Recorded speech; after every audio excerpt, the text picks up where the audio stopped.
So I want to welcome everyone to our session, Reframing Community Exposures to Better Capture Aviation-Related Health Effects. And in a moment, I'm going to invite my co-chair, Debi Wagner, to do our session introduction. Our session is the health panel, and the title of our session is Reframing Community Exposures to Better Capture Aviation-Related Health Effects.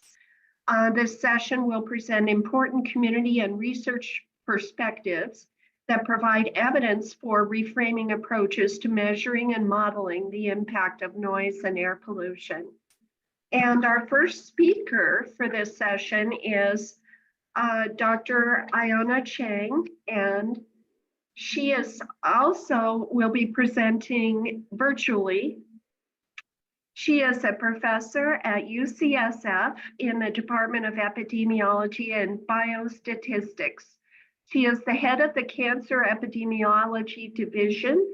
Dr. Cheng is a cancer epidemiologist and principal investigator of multiple NIH-funded projects aimed at examining molecular, lifestyle, environmental, and neighborhood factors in relation to cancer risk. She has an extensive research program investigating racial and ethnic differences in cancer risk. Please join me in welcoming Dr. Cheng. Thank you, Debbie, for that nice introduction. I hope everybody can hear me in the audience, and I apologize that I cannot be there in person today. So I will start us off for our session. So I would like to thank the organizers for inviting me today to speak to you about our work investigating the associations of airport-related ultrafine particles with cancer in the multi-ethnic cohort study. So for an overview of my talk today, first, I'm going to start with a brief introduction about the multi-ethnic cohort study, and then share with you our findings where we've looked at the relationship between exposure to airport-related ultrafine particles and cancer, and then just end with some comments on future directions. So first, to set the stage about the multi-ethnic cohort. So this cohort study was established in 1993. It is still actively being followed. And it was designed purposely back in the 1990s to really ask the question to understand what may be the contribution of various lifestyle factors, and particularly diet and nutrition, as well as genetic susceptibility in the relationship to the causation of cancer. And in this past about 10 years or so, given various advances in technology with spatial research, we really extended our investigations to look at environmental stressors, which I'll speak about today. So it is a population-based study that includes over 215,000 men and women who are residents of Los Angeles County and Hawaii. And we specifically were interested in 5 main racial ethnic groups. So this includes African American, Japanese Americans, Latino, Native Hawaiian, and white participants. And at their time of enrollment, from 1993 to 1996, they were 45 to 75 years of age. So our work in the multi-ethnic cohort really focuses on trying to understand what could be some of the underlying factors that contribute to the differences in cancer burden across race ethnicity. So here, this just illustrates some of the incidence of common cancers within the MEC among males and females. And the patterns we see here within the multi-ethnic cohort does mirror what we see nationally. So just for example, among males, you can see prostate cancer outlined in blue, a much higher incidence of prostate cancer experienced by African American men in comparison to Japanese American, Native Hawaiian, Latinos, and whites. From colorectal cancer in orange, there's a much higher burden among African American and Japanese American males in comparison to other groups. And for lung cancer, African American and Native Hawaiian males have a much higher incidence of lung cancer within the MEC. Among females, we see that Native Hawaiian women experience a much higher incidence rate of breast cancer in comparison to the other racial ethnic groups, as seen in the magenta color. For colorectal cancer, a much higher incidence among African American females.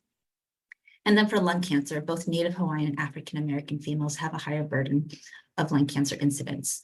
And so we really try to understand, what may be some of the factors that can be driving these racial ethnic disparities in the burden of cancer that can be targeted for prevention and intervention work. So one really unique aspect of the multi-ethnic cohort was the fact that we have prospectively collected residential addresses over time.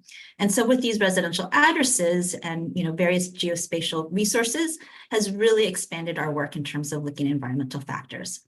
And so these are actually address records for MEC participants over time, starting from the enrollment in 1993 to 2021. So these are address records. And here we have represented probably about over 200,000 address records for these about 110,000 LA participants. You can see that the African-American participants, they're colored in yellow. And we recruited these participants by targeting a census tract, which had a high proportion of African-American participants. And they are concentrated more in the East and Central LA. For the Latino participants, they were recruited based on surname list and DMV records, and you can see that they are widely residing across all of LA County. And then for Japanese Americans, similar, they were recruited based on surname list and DMV records. And for the white participants, they weren't specifically recruited out of our LA County areas, but there were individuals who self-identified as white. So you really can see here the rich address records we have for these participants over time among the surviving members. And this really has been a valuable resource for our geospatial work. So we have done various studies looking at air pollution and health in the MEC, largely focusing on cancer sites. As you can see here, some of the studies that we've conducted, but we've also leveraged the cohort to look at other health conditions that we know are or have considered to be involved in air pollution-related health effects, including COPD and arthritis. And today I'm going to specifically be focusing on our studies of airport-related ultrafine particles in relationship to brain and lung cancer. So first, to set the stage for those who may not be familiar in regards to our work in brain cancer and what are our current statistics and what do we know. So for brain cancer, it is a more rare type of cancer. It was estimated in 2023, there were over 24,000 new cases in the US. That represents about 1% of all new cancer case diagnosis. In 2023, there are estimated almost 19,000 estimated deaths, representing about 3% of all cancer deaths. So what do we know in terms of risk factors? There are established risk factors for brain cancer, including radiation, family history of brain cancer, some inherited genetic syndromes and weakened immune system, and putative risk factors. These include, ongoing work trying to understand environmental exposures and allergies. And there still remains much to be understood about what may be some of the risk factors driving the development of brain cancer. So for lung cancer is a much more common cancer. In 2023, there are over 230,000 new cases of lung cancer occurring in the US, estimated, representing about 12% of all new cancer cases. Lung cancer is a leading cause of cancer death in the US. There were over 127,000 estimated deaths attributed to lung cancer, representing about 21% of all cancer deaths. I think many of us are well familiar that smoking is a major risk factor for lung cancer, both active smoking and secondhand smoke. Air pollution, particularly particulate matter, has been identified as a risk factor, along with family history of lung cancer, radon asbestos exposure, radiation therapy, some previous lung diseases, and then ongoing work to try to understand some additional putative risk factors, including obesity and diet. So while air pollution is known to be a risk factor for lung cancer, I think we all recognize that air pollution is a mixture of many pollutants, and there's still work to be done to really understand some of the components of particulate matter and understanding their role in lung cancer development. So our focus today will be talking about our work in terms of ultrafine particles. So these are defined as a subset of particulate matter smaller than 100 nanometers in diameter. And so this figure illustrates for you, you can see in this red box here, ultrafine particles in relationship to other PM of larger diameters or 2.5, PM10 in comparison, illustrating a diagram here of a fine grain of sand, as well as human hair, just to put in perspective how small these particles are. These ultrafine particles can be deposited throughout the airways and penetrate the bloodstream and circulation. And there has been work to show that these ultrafine particles can cross the blood-brain barrier, which is a highly regulated barrier within the human physiological system. And some of the potential biological pathways that have implicated in regards to ultrafine particle toxicity include inflammation and oxidative stress. So we were really interested in trying to understand particularly the relationship between airport-related ultrafine particles.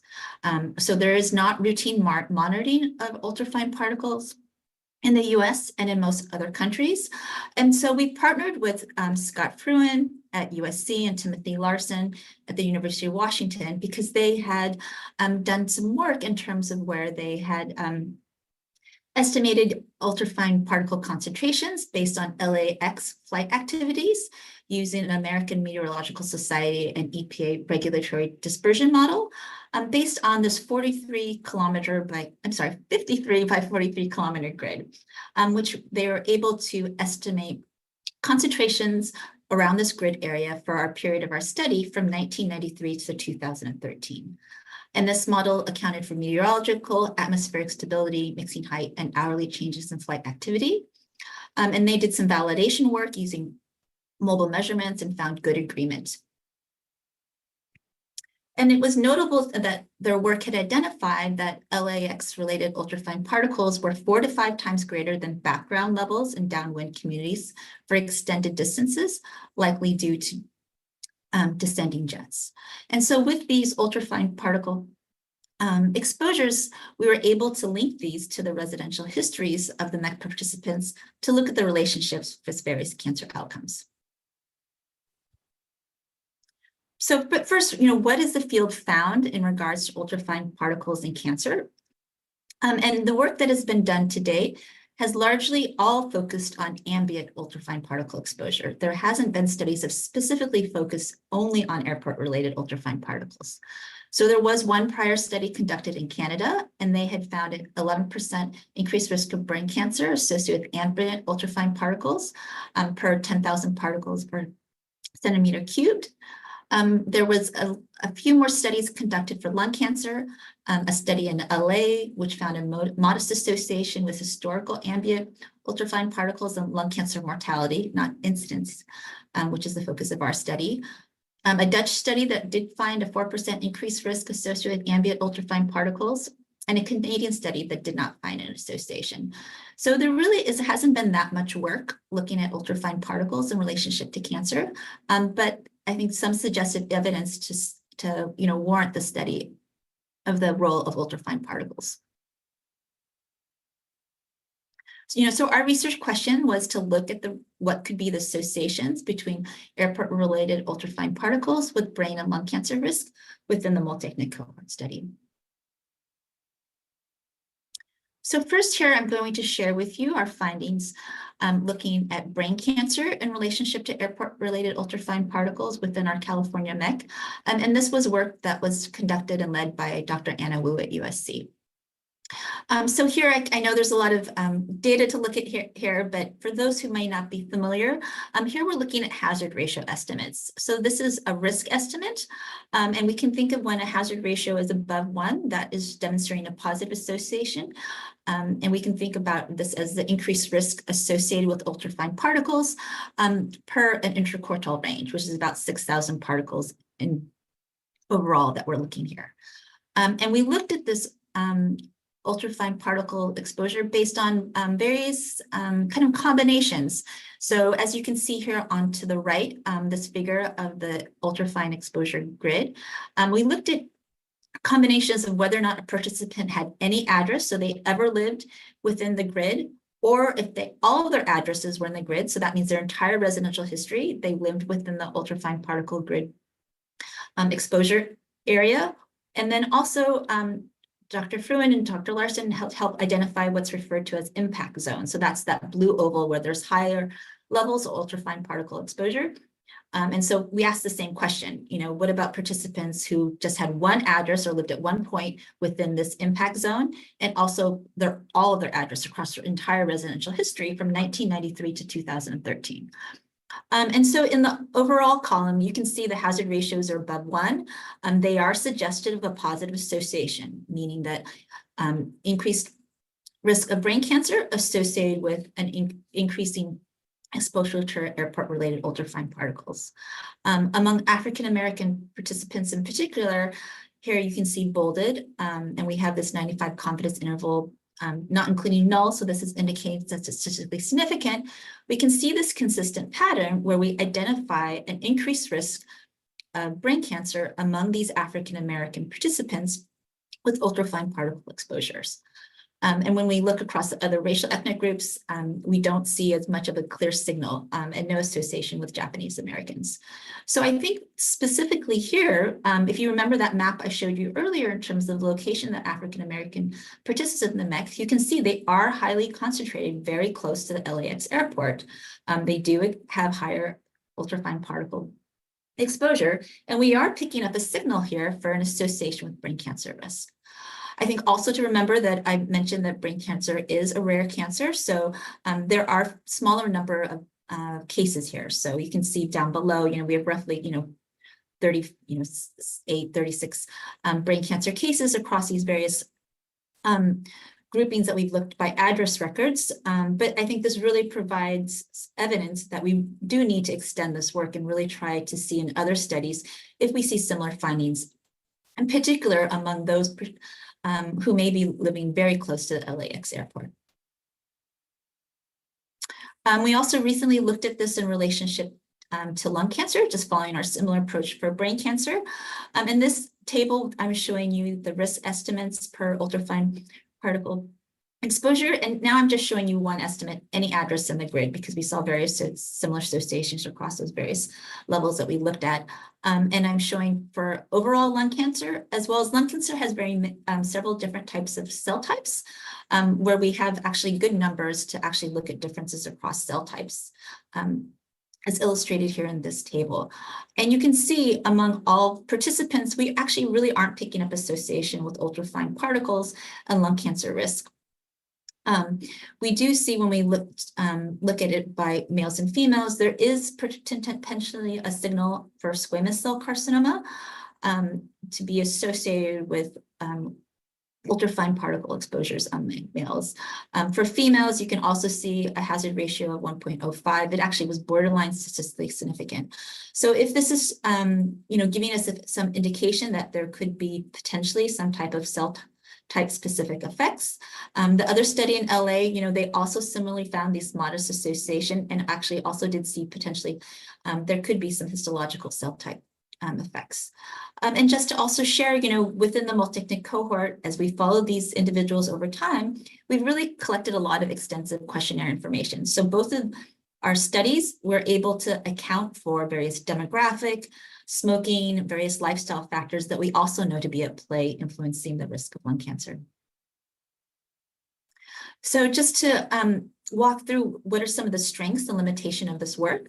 So the extensive residential history information that we have for these MEC participants really gives us an opportunity to look at long-term exposure. And we have this extended follow-up in terms of, we know, cancer is a disease that develops, later in life. So we actually, over time, actually have a quite a bit robust number in terms of number of incident cancers occurring within the mouth. As I mentioned, we have a lot of extensive information on various health behaviors and lifestyle factors that we can account for in our statistical analysis, and that we have the inclusion of good numbers of underrepresented populations, and particularly the African American and Latino participants in LA. Some of our limitations is that our work is focused on looking at residential addresses, and we don't have information on work locations. So we all recognize, in addition to where we live, where we work, where we play, also could contribute to various environmental exposures. And within our California component of the MEC, we were limited on the number of Japanese American white participants. So those participants come largely from our Hawaii study. And unfortunately, what's still to be done is when we're able to look at a similar study among our Hawaii side of the cohort. So what are our future directions? So we really would love to be able to extend this work, looking at ultrafine particle exposures to other airports beyond LAX. And clearly there needs to be replication. I think for epidemiological studies, that is really the key to, confirm findings across other study populations. And then also extend this to other health outcomes that we know air pollution to be involved, not only cancer. I think there are many other sites that this could be highly relevant to examine. We also, like to be able to try to really focus on what might be the most vulnerable subpopulations. This could be by age, this could be by those who have chronic conditions, those could be by socioeconomic status or various social, environmental, and built environment effects. So we really can understand differences across groups. We do also recognize that, there are multiple pollutants at play. So there are models that we can extend to look at multiple pollutants. We have done work looking at co-pollutant models and found very similar associations. Noise is definitely something that we'd like to incorporate. I think one of our challenges is that we, because of the cohort started in 1993, having historical noise information is one thing that, we would really like to be able to have, because then we can use our full cohort. And then really, the motivation of our work is in terms of us identifying these associations, helping to generate the evidence that could be most informative to develop partnership with community policy stakeholders to understand what would be most informative for them, to advocate for maintaining air quality standards to define clean air. So with that, I would like to acknowledge this a really great team of colleagues and investigators across multiple institutions contributing this work. In particular, I'd like to recognize Anna Wu, who leads these studies with me within the MEC, and then Timothy Larson and Scott Fruin, who really lead our ultrafine particle exposure assessment, and then our funders from the NIH and also the Brain and Lung Tumor Air Pollution Foundation. Thank you very much. Thank you. So I'll ask the audience to share any questions in the Slido deck, and we'll be covering those at the end of the session today. And now I'll call up Bryan Johnson. Bryan Johnson has worked for 38 years as a reliability engineer at the Palo Verde Generating Station. He holds 2 master's degrees in mechanical engineering from Rensselaer Polytechnic Institute and a master's from Harvard University in sustainability. He's going to be presenting today on aircraft sound. Okay, so I'd like to share some findings that I had when I did my master's thesis at Harvard. And it concerns aircraft noise, something I did not care about. I learned to care about it, so I guess we'll go forward.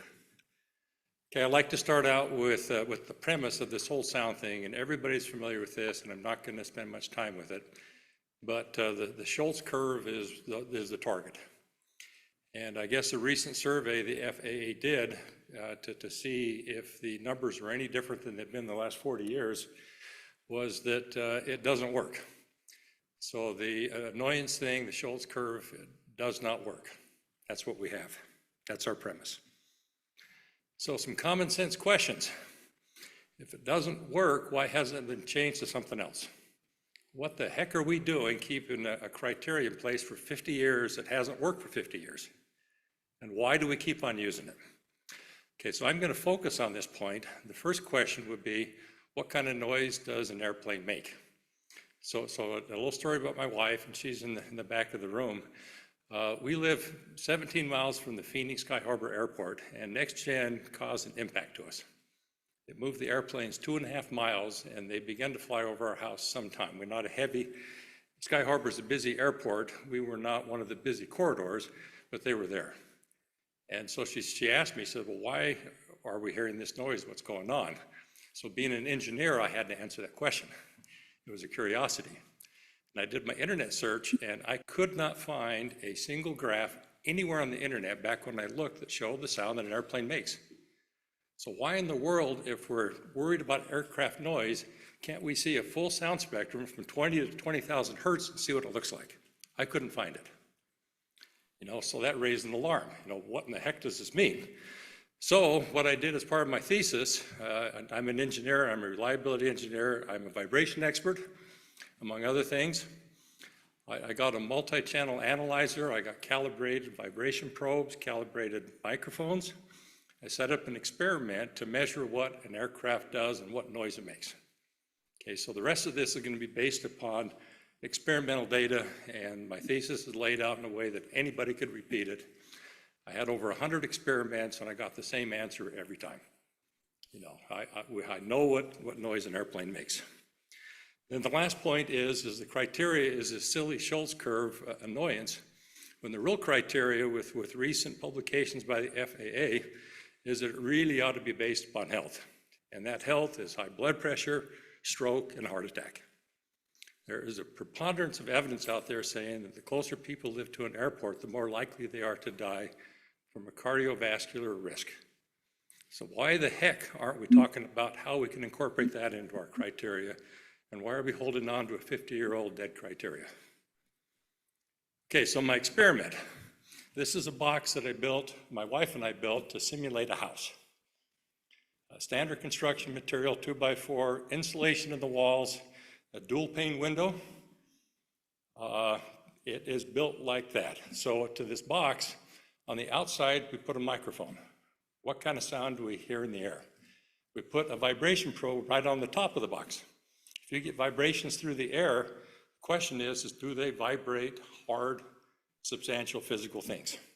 Yes is the answer to that. On the inside of the box, also a microphone. You can see it kind of propped in the middle, so it's only going to measure what makes it through the box, what makes it through the insulation that we're putting into houses to mitigate sound, okay? That was meant to simulate that. That thing in the middle is ballistic gel, FBI ballistic gel that they've designed to shoot bullets into because they think it's a good simulation for human flesh. So to that, I suspended it on bungee cords on a Frisbee of all things. You know, scientific research can include a Frisbee. And I put a low frequency vibration probe on it, calibrated to 5 hertz. So this is below the 20 hertz. You know, what's the chance that noise, if it's showing up at 20 hertz, could be showing up below that in the infrasound region? Okay, so that got it going.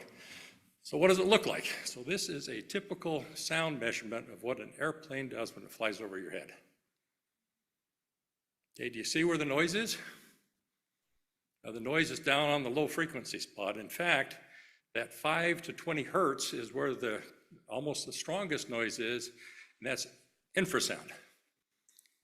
Okay, so that is sound that's traveling through the air that is coming in contact with people or things or anything else from an airplane. Do you see that circled region off to the right-hand side? I circled the region that is included in the FAA criteria that says this is the sound measurement that we use to calculate a DNL. Does anybody see an obvious problem with that?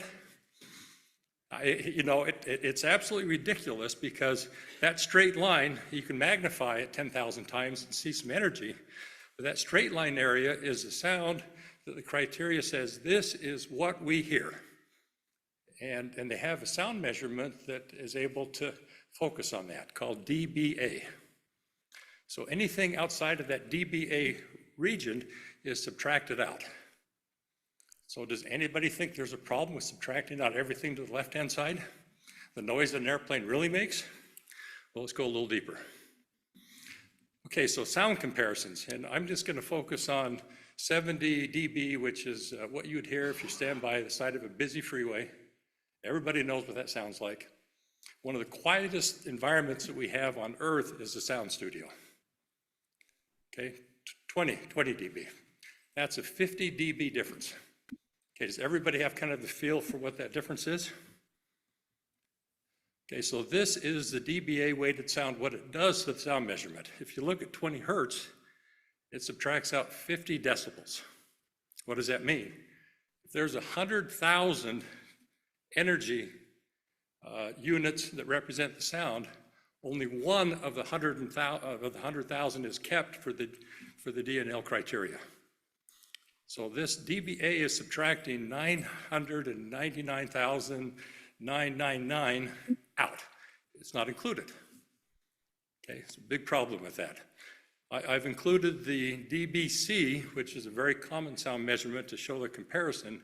And I would suggest, I'd make a call right now that we discontinue dBA and go to dBc, because DBC is going to capture a good share of the sound that an airplane makes, plus it does take a little bit out for that premise that we shouldn't focus so much on the sounds that we don't hear as readily, which is what the basis of using the DBA was. So you look at the bottom, that small graph on the bottom, you see that big X? The actuality is that when you apply DBA to the airplane sound, all of that is gone. It's not in the criteria. It's not part of the DNL calculation. Any big surprise why the Schultz curve doesn't work? No, to me, by inspection, I'd say we're probably subtracting out 99% plus of the sound that the airplane makes. And if we're taking that out, no big surprise that people, when they hear this airplane noise, that actually consists almost exclusively of noise that's no longer part of the DNL criteria, that it doesn't match up. Big problem. Okay, so I'm going to zoom in on that little area. I don't know, is this a laser pointer? I guess that can't help. There are three things going here. The one chart up in the upper left-hand corner that I showed earlier, this is the aircraft noise. Directly to the side of that, the one thing I found about aircraft noise in all of my search back when I wrote the thesis was that chart. And that chart is what the noise energy looks like when all of the DBA calculation has been made. Now, if you look at the units of that, that had to be zoomed in 10,000 times to see the data. Okay, so over what the maximum data was. 10,000 times. It took 10,000 times zoom to take that straight line to what you can see, but you can clearly see that all of that energy that the airplane really does put out, and the sounds it really do make, is gone. On the bottom, it's kind of interesting. Because I had inside and outside of a box, I was able to determine how much of the energy was lost just simply because the airplane was high in the air. So these higher frequency things, as the sound travels through air, air has mass. And that mass attenuates or takes away some of the energy. And you can see on that blue arrow pointing down, that at about 1500 hertz, the energy through the air is gone. It's the same thing as inside the house, inside the box. So that 1,000 to 4,000 criteria we have within the assumption of what airplane noises make, when the airplane begins to go higher, it goes away because the air takes it away. Okay, so my opinion is that it would be much easier to defend an argument that aircraft sound measurements processed with a DBA manipulation is completely unrelated to aircraft sound rather than it's related. If we're keeping 1% or less of the noise, how can you say that's aircraft noise? Now, the second thing is once we attract it all out or subtract it all out, when that airplane flies around and you hear that booming sound, and everyone's heard that booming sound, sometimes you can barely see the airplane. So all of the sound that would be measured or captured within the criteria is gone. Only thing is left is sound that by the criteria we're not supposed to be able to hear. So if we can't hear it, but we really do hear it, that's why the correlation is so poor on that Schultz curve. Other part about this is I measured the vibration, and clearly if you look from the left to the right, the microphone is to the left, the accelerometer is to the right, and this is on the outside of the box. And you can see that the energy that hits the box causes the box to vibrate. Okay? Now it does the same thing to the ballistic gel on the inside of the box. So the reality is this stuff travels right through the box. These sound waves less than 40 hertz go right through. They're not stopped at all by the insulation. They're not stopped by almost anything. They go right through and they make contact with whatever's inside and they cause it to vibrate, cause it to shake. So that insulation we're putting into attics does a very good job of taking out that 1%. It is doing practically nothing to take out the other 99%. And the correlation, when we drive down the road, we see these massive sound walls, freeway sound walls. And these things are concrete and they're 20 feet high. Now, why do you suppose we need 20-foot concrete sound walls? Well, because a lot of that is low frequency sound. And that low frequency, they're very long, big waves. They've got to interact with something very dense to take the sound out. So the reality of it is the mitigation really, to really take care of this problem would be to put concrete on everyone's roof that's impacted of several inches. That would take care of the sound problem that people are experiencing. The actual noise the airplane is making, it would require thick concrete roofs. Very different solution than our colleagues from CTAC were talking about this morning. And I appreciate all they're doing to help people with what they have, I really do. Okay, so we're going to transition into something else, and that would be where I think the criteria should go. So this was taken from an FAA website talking about hypertension, talking about blood pressure. Okay, if you look at this, it's pretty alarming.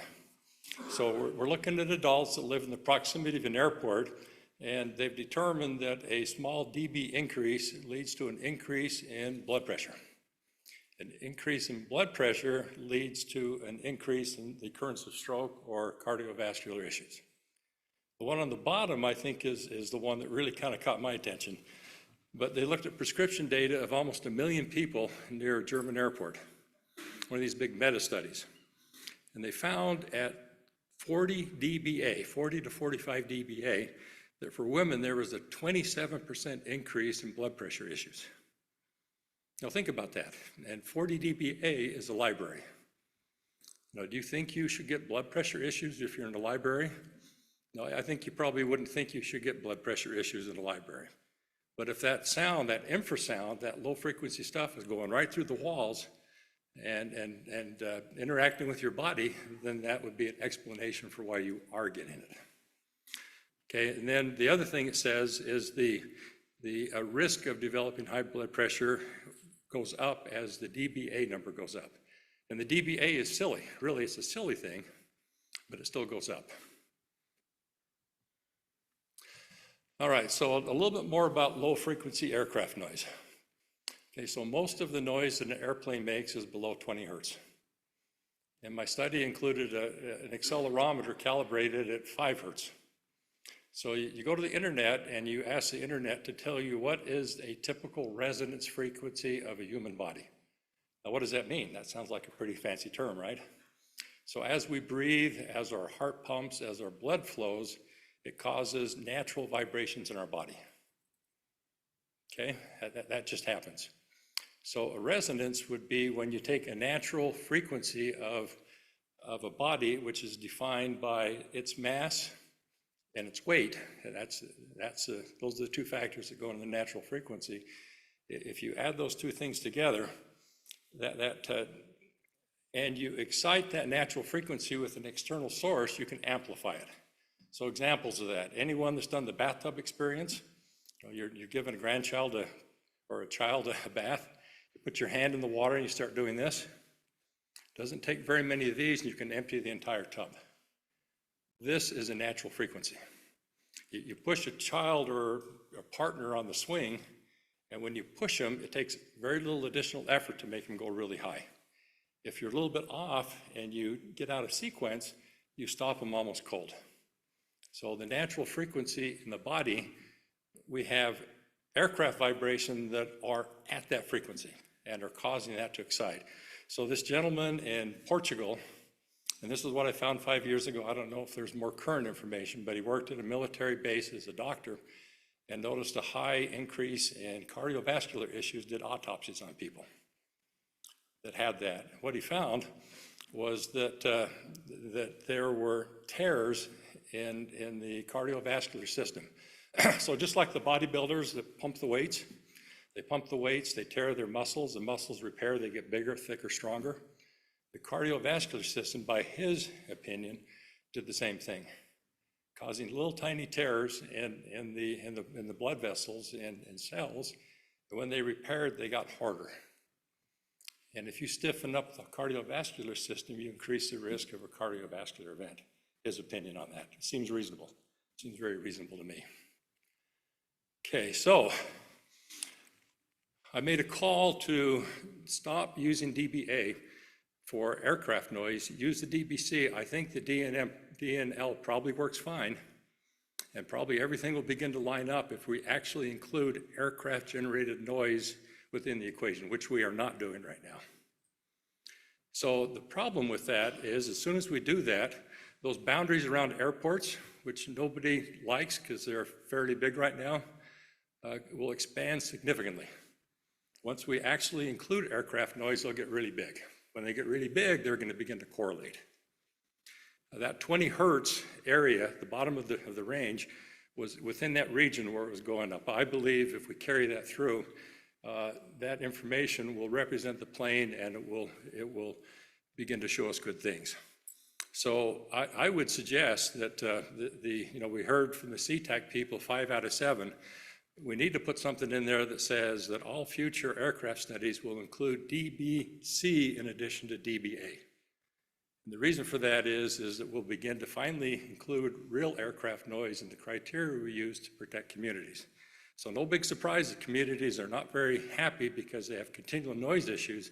And that is because they're complaining about sound that isn't even included in the criteria. And they don't know any different. It's so complicated, they don't know any different. Okay, so now as far as the data, the other thing it showed me is that full energy, and I'm going to say every time the plane flies over, it's an exposure because there's a potential cumulative health risk, but up to about a mile high, the energy was the same, up to down. And about 1.5 miles wide at the airport, the energy was the same. 5 miles out, the energy was the same, but the sides were converging. It doesn't mean there weren't reduced exposures. So there is an envelope, at least in the Phoenix market, 5 miles from the airport, where the exposure is the same. No, not this little tiny thing we have with the DNL. A great big thing. This needs to be part of our discussion. The communities need to really begin to understand this, and they need to demand that we get answers, that demand that the sound that we are using in aircraft studies represents the sound that an airplane makes, not the sounds that people generally hear. Because those sounds aren't being made by airplanes. Yeah, there's a tiny bit, that 1% or whatever the percentage is there, but it's not doing much compared to the mass that we're getting rid of. Okay, so recommendations, DBA and DBC is all we should do in the future.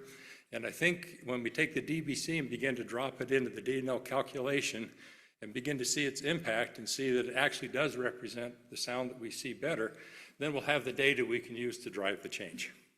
I don't know if the way things move that we could do that just by saying one presentation, this guy thinks, although I would suggest that anybody could repeat these measurements.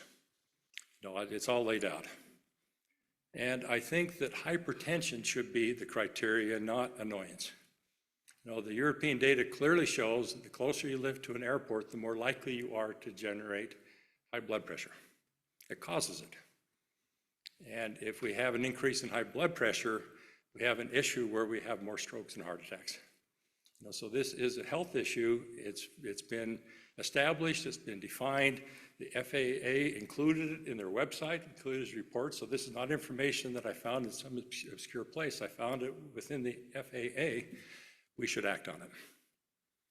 Okay, so I think the last point I had is that I believe if we include the DBC, that all of a sudden the Schultz curve will probably line up because we'll actually be including the noise that people are hearing, not the tiny subportion of it that we believe they're most sensitive to hearing. When you have a 10,000 time difference in the amount of sound energy at 20 hertz than you have at the data you're recording, and you're not considering it, I think we're a little off if we think that 10,000 doesn't matter, and that people aren't hearing it because they are. Okay, so that's what I have. Thank you very much. I'm out of time. Take care.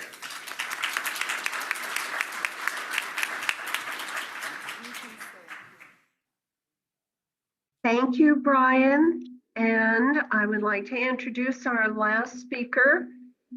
He is Daniel Fink, MD, who is a board-certified internist with an MBA from Wharton. He serves as an expert consultant to the World Health Organization on its Make Listening Safe program, and as a subject matter expert on noise and the public for the National Center for Environmental Health, at CDC. He will speak today about the fact that the FAA allows Americans to be exposed to unsafe levels of aviation noise. And I just want to remind the audience, please send your questions in on Slido for any speaker at any time. Thank you. Join me in welcoming Dr. Fink.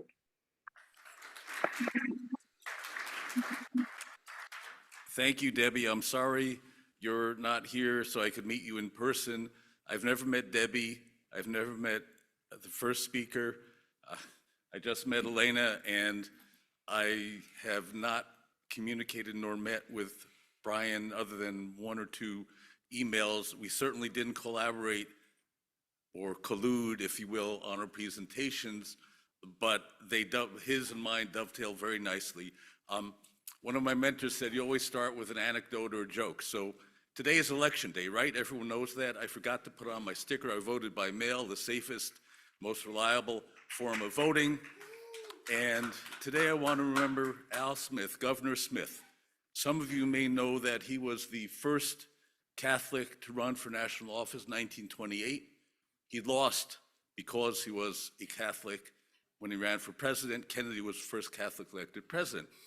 Governor Smith, most of you probably don't know, being even younger than I am, Governor Smith was a noted extemporaneous speaker, and when he would speak to a Democratic function, he would say, fellow Democrats.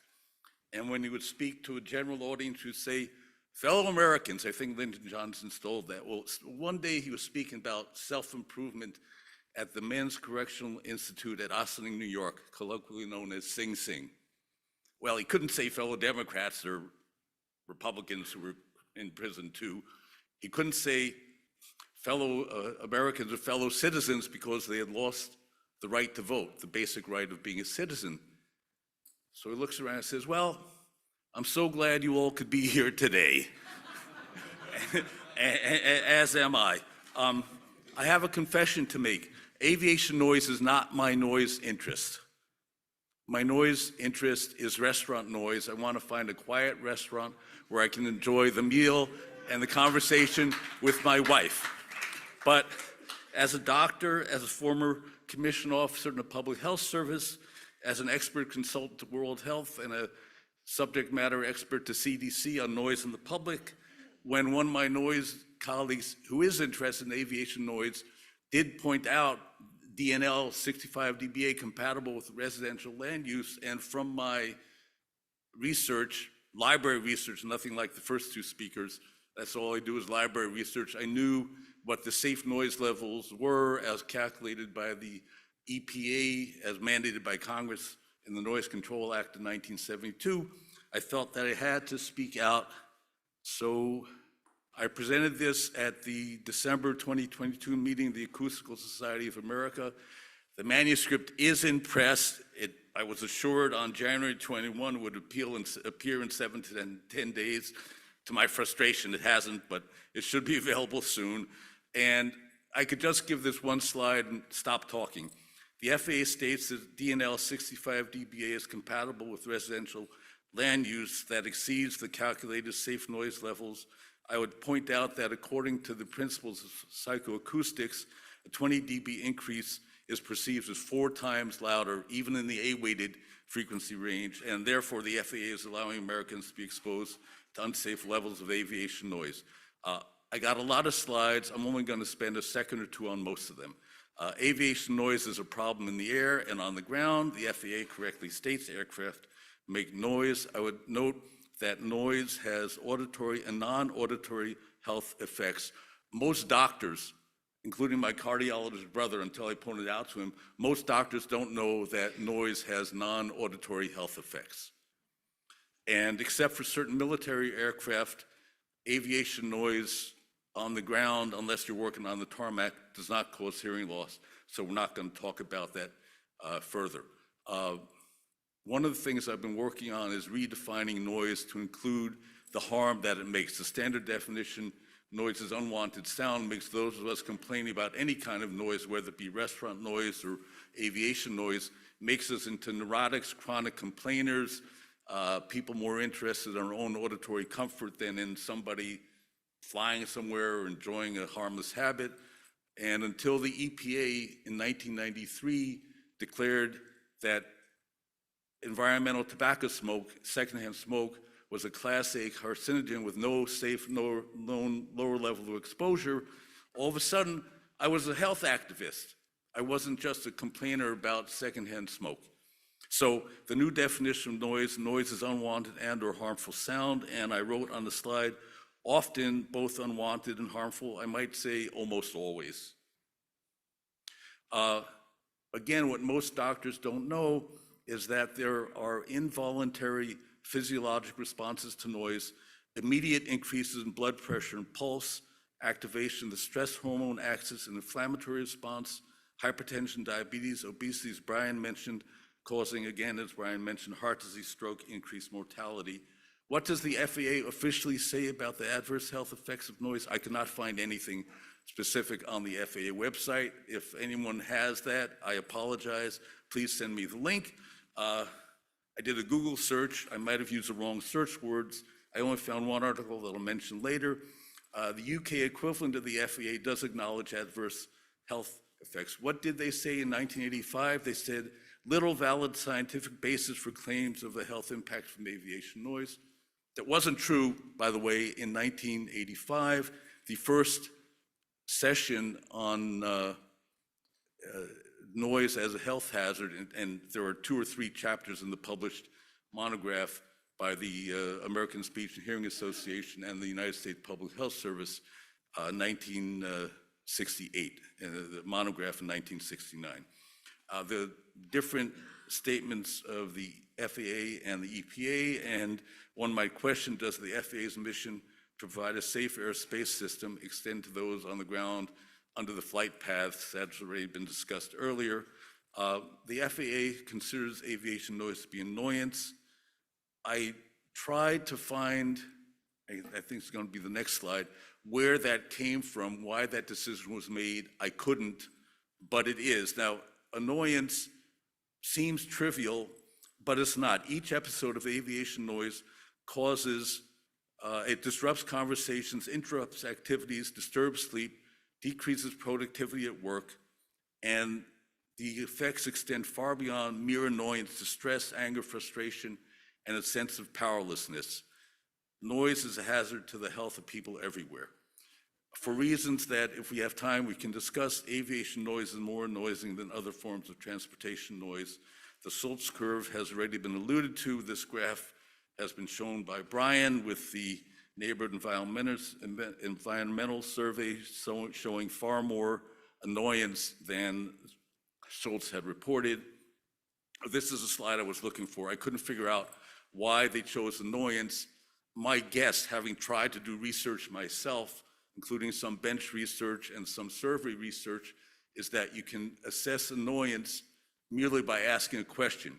You don't have to get doctor's records. You don't have to send health workers out to record blood pressures in a statistically valid randomized sample of people living a certain area from an airport or under flight path, et cetera, et cetera.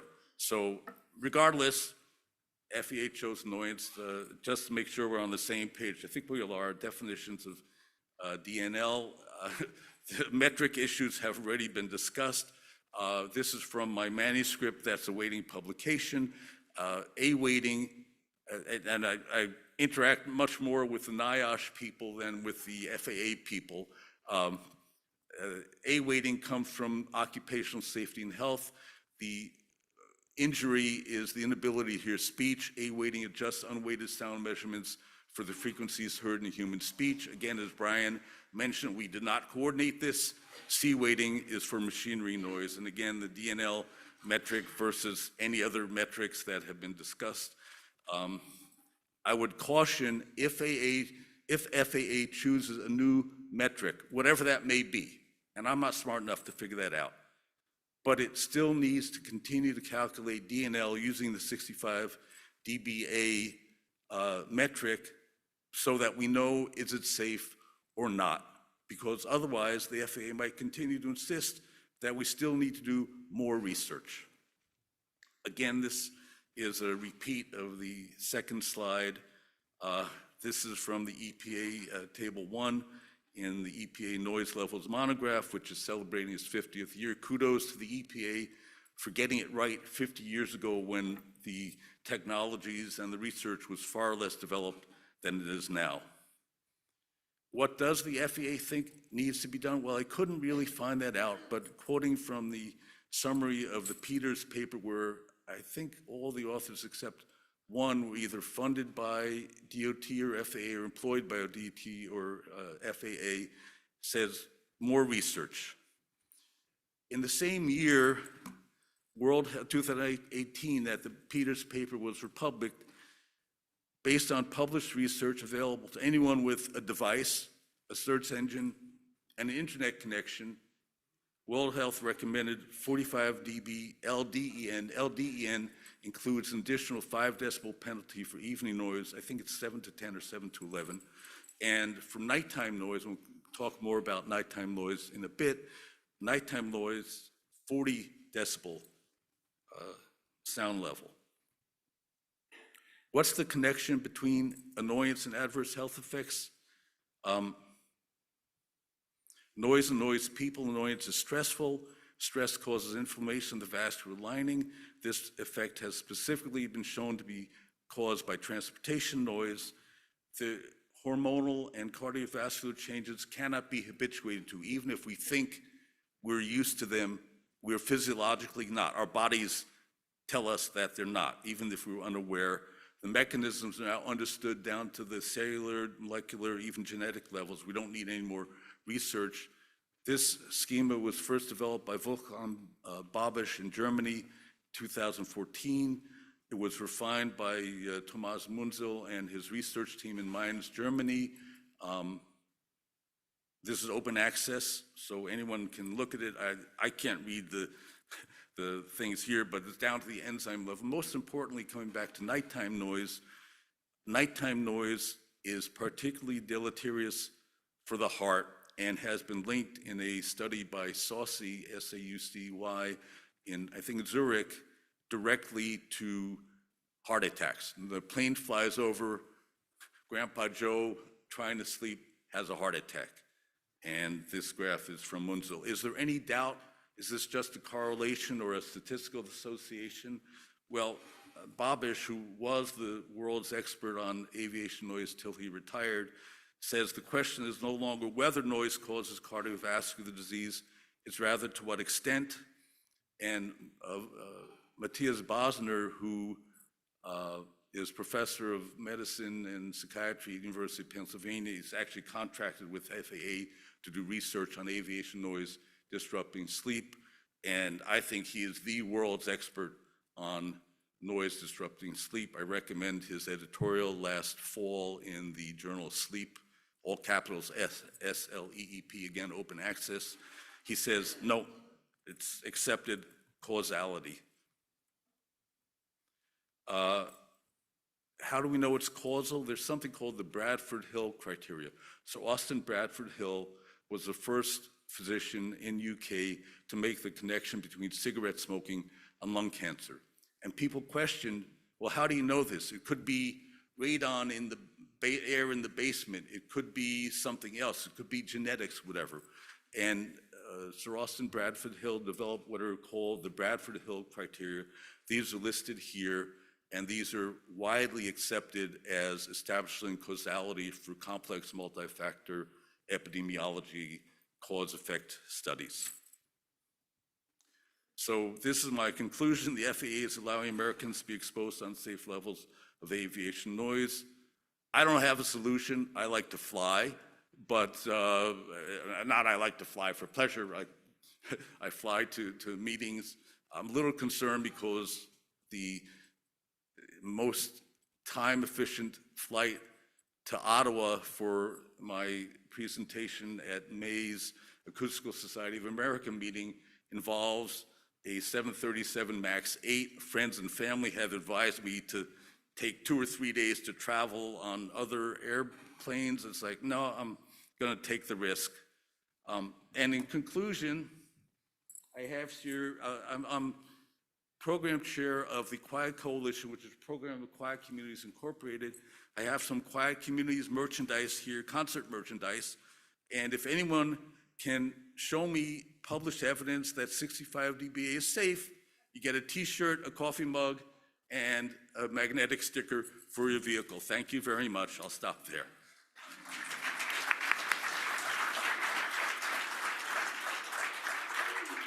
Thank you so much. We just have a few minutes left before lunch, and we've had a few questions submitted to the Slido. I'm going to start, and I'll invite both Bryan and Daniel to join me. I think we'll start with a first question for Dr. Cheng, and hopefully you can unmute yourself. And it's a big picture question, which is, do you have a suggestion to fix some of the impacts that you're seeing related to UFPs in your cohort? That is a big question. So I think for us as epidemiologists, we really want to try to partner with those who, stakeholders, community members, policy advocates, to understand what is the information they need to enact change, right? And so for us to conduct that research, to provide that empirical evidence that's needed to help build that coalition to impact change, to regulating. I mean, there's no regulation for ultrafine particle emissions and levels. And so I think that's the first step, that we need to work towards that goal with those who really have expertise in that area to implement those type of changes in monitoring and regulation. Thank you very much. And then I think we'll move on to Bryan, and there were a couple of questions in the same vein, which are, have you measured other sources of noise in our urban environment within the DBC framework? So we could think traffic or other noise emitters. Is this on? I gotta press it. Can everyone hear me now? Yeah. Okay, so I don't know how to operate a button, although I can operate a multi-channel analyzer and take lots of data. So as far as that's concerned, it made absolutely no attempt to do anything other than aircraft noise. Aircraft noise was what was the question I was trying to pursue. The websites that I've looked at, the other noise generators, transportation, do seem to match up to Schultz and don't seem to be a problem, or the same kind of a problem, so no, I did not. I just want to offer a comment. I actually met Dr. Marina Alves Pereira at the 12th Congress of the International Noise Commission in Zurich, and then somebody who's familiar with the European researchers to a level that I am not, took me aside at coffee break and said, you know, Dan, we view her as a little bit of a radical. Now, I don't know if that's because of the quality of her research or if because she's a vivacious woman, Portuguese woman. But so I offer that.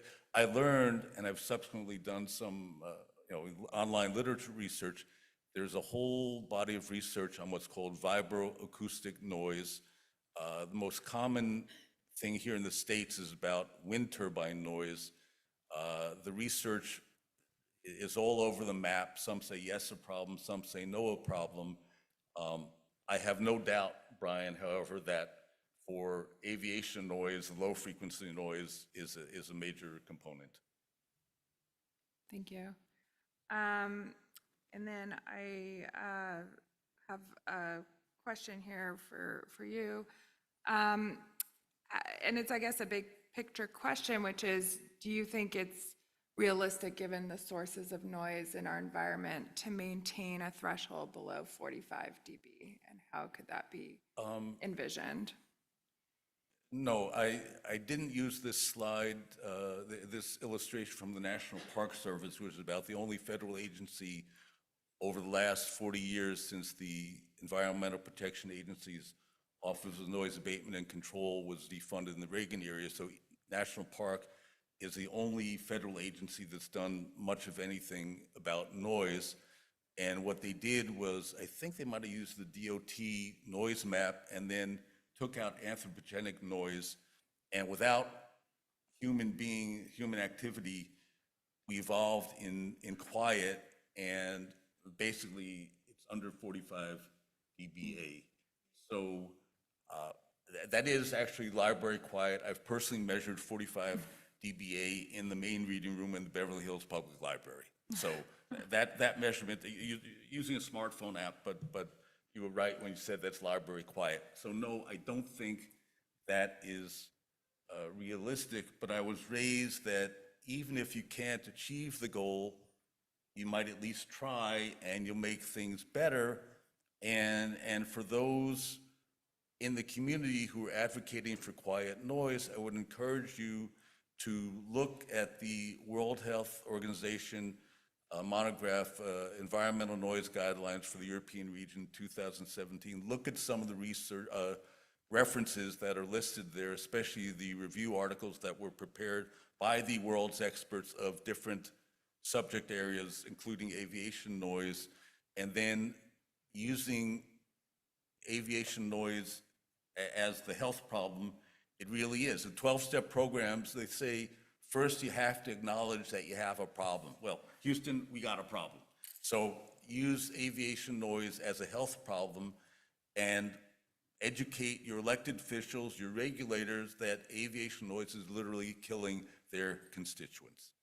Thank you so much. I think in the interest of time, and so everyone could get to lunch, I'll take one more quick question. I invite you all to look at the Slido, including our speakers, because there were some great questions.